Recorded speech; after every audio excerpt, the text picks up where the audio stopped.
குருவி சரணம். அதாவது இன்றைக்கி என்னத்தை பற்றி பார்க்க போகிறோம்னு சொன்னிங்கன்னா, உடம்பை பாதுகாப்பது எப்படி, சரிங்களா? இப்போ உதாரணத்துக்கு எடுத்துட்டிங்கன்னா, நீங்கள் ஒரு பொருளை பாதுகாக்கிறீங்க. உதாரணத்துக்கு ஒரு பைக் எடுத்துக்கிறீங்கன்னு வச்சுக்கோங்க. ஒரு சில பேர் பார்த்தீங்கன்னா பைக் பிரியராக இருப்பாங்க. 24 மணி நேரம் அதை துடைப்பாங்க. எப்போ பார்த்தாலும் அது ஏதோ ஒரு சின்ன ஒரு சவுண்டு வந்துன்னு வச்சுங்க, உடனே போய் அதை கிளியர் பண்ணிடுவாங்க, சரிங்களா? அப்போ சில பேர் பார்த்திங்கன்னா கார் பெரிய இருக்கிறாங்க. இப்போ கார் எடுத்து ஒரு ரேஸுக்கு போகணும், அதை எப்படி தயார் பண்ணுறது, அதுக்கான ஒரு சின்ன சவுண்டு வந்தாங்க கூட அதில் என்ன ஃபால்ட் இருக்குது அப்படிங்கிறத சரி பண்ணி முடிச்சிடுவாங்க. அதே மாதிரி உடம்பினோட தன்மையில் பார்த்திங்கன்னா, உடம்புக்கு நம்ம என்ன இருக்குது அப்படிங்கிறது நிகழ்வு நடந்தாலுமே அதை உடனே கவனிப்பாங்க. ஏன்னா அந்த உடம்பு இருந்தால் மட்டுமே உங்களுக்கு மற்ற எல்லா காரியங்களுக்கும் மூல காரணமான திகழுது, சரிங்களா?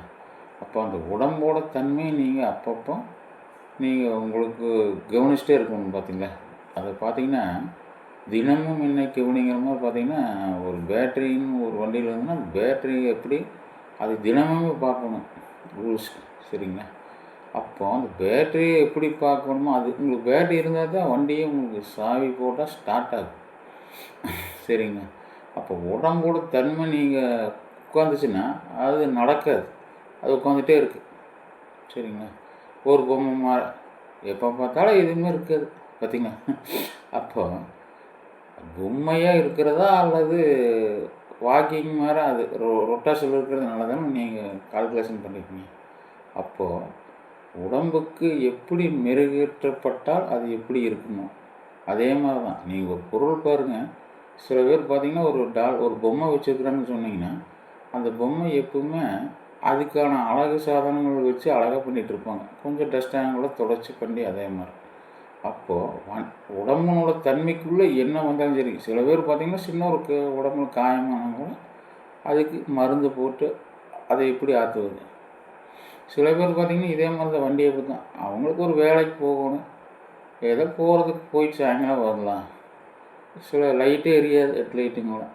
அப்போது அந்த லைட் எரிஞ்சாலும் எரியாடி மரம் ஏதோ நம்ம போனால் வந்தால் போதும்னு இருக்கிறது வேறு. ஆனால் ஒரு சின்ன ஒரு சவுண்டு லைட்டாக பாருங்க, சில பேர் லைட்டு ஒரு சவுண்டு தான் அது இன்னும் உடனே போய் செக் பண்ணுவாங்க. அதே மாதிரி உடம்போட தன்மையில் அதே மாதிரி இருந்தோம்னா எல்லாவுடைய நிகழ்வுமே பார்த்திங்கன்னா ஒரு சர்க்கிளுக்குள்ளே வந்துடும், சரிங்களா? அப்போது ஒவ்வொரு க்ஷணமும் பார்த்திங்கன்னா நீங்கள் அந்த ஒரே தன்மையில் தான் இருக்கும்.